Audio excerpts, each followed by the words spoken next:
in your press release, your original press release, you noted that Dave brought the idea of purchasing Lubrizol to me on either January 14th or 15th. Initially, you said I was unimpressed. You went on to note that on January 24th, you sent another note to Dave indicating your, quote, skepticism about making an offer for the company. However, in a very short period of time after Dave's discussion with Lubrizol's CEO, you, quote, quickly warmed to the idea. Please clarify what caused you to, quote, warm to the idea so quickly. If this didn't strike you as being a great business at first glance, what changed, and what was David Sokol's role in convincing you?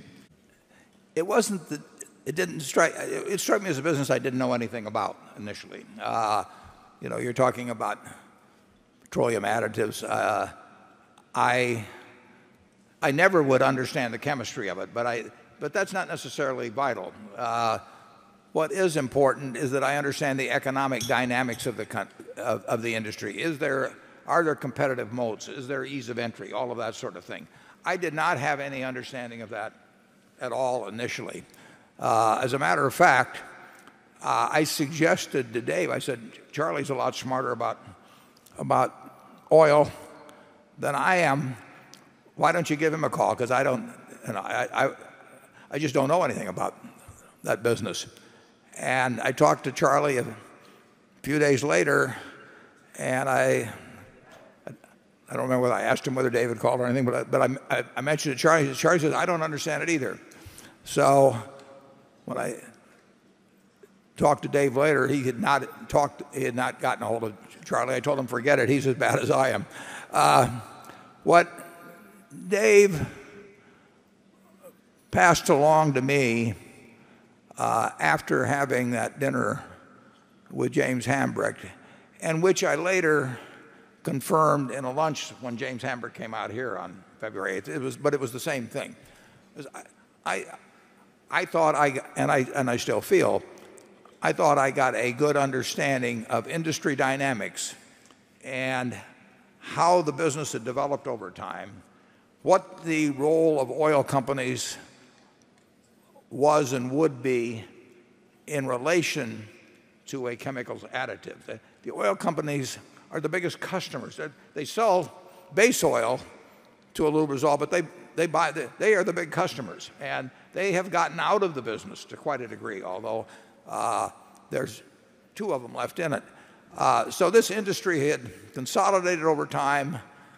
I looked at the question of ease of entry. Every time I look at a business, when we bought See's Candy in 1972, I said to myself, if I had $100 million and I wanted to go in and take on See's Candy, could I do it? And I came to the conclusion, no, so we bought See's Candy. If the answer had been yes, we wouldn't have done it. I asked myself that same question, can I start a soft drink company and take on Coca-Cola if I have $100 billion? Richard Branson tried it some years ago in something called Virgin Cola. The brand is supposed to be a promise. I'm not sure that that's exactly the promise you want to get if you buy a soft drink, but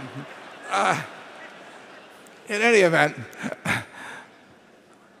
I felt after my conversation with Dave, subject to a second conversation with James Hambrecht, but covering the same ground, that it's not impossible at all for people to enter this business, but in terms of the service and the relatively low cost of what Lubrizol brings to the party, and in terms of people trying to break into a market and take them on, and it's not a huge market, it's probably only a $10 billion market overall.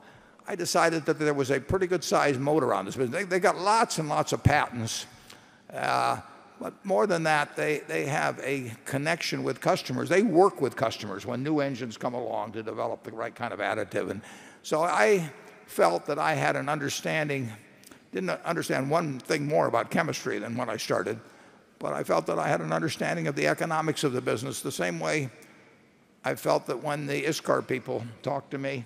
I mean, who would think that you could take some tungsten out of the ground in China and put it in a little carbide tools, and that you could have some durable competitive advantage. But I decided his car had a durable competitive advantage after looking at it for a while. That's the conclusion. I have come to the conclusion that, and Charlie as well, that the Lubrizol position as the dominant, or the number one company, not dominant, but the number one company in terms of market share in that business is sustainable, and that it's a very good business over time. It helps, they are helping engines run longer, run smoother. When metal is acting on metal, that lubricants are important, and they're always going to be around.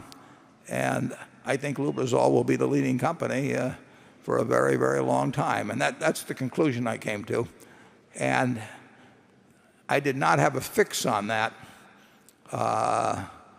nor did Charlie, prior to Dave relaying on to me what he had learned at that dinner, which incidentally, Lubrizol had been telling the world. I mean, they made investor presentations and all that quite extensively over the years. I simply hadn't paid any real attention to it, and when it was explained to me, I thought I understood it, and I still think I understand it. I think Lubrizol will be a very, very good addition to Berkshire, and I saw James Hamburg just yesterday, and despite the turmoil around this, they are very enthused about becoming part of Berkshire, that they regard it as the ideal home. Charlie? Yeah, ISCAR and Lubrizol to some extent are sisters under the skin. You got very small markets that aren't really too attractive to anybody with any sense to enter, and fanaticism in service. So if you have any more like that, why, please give Warren a call.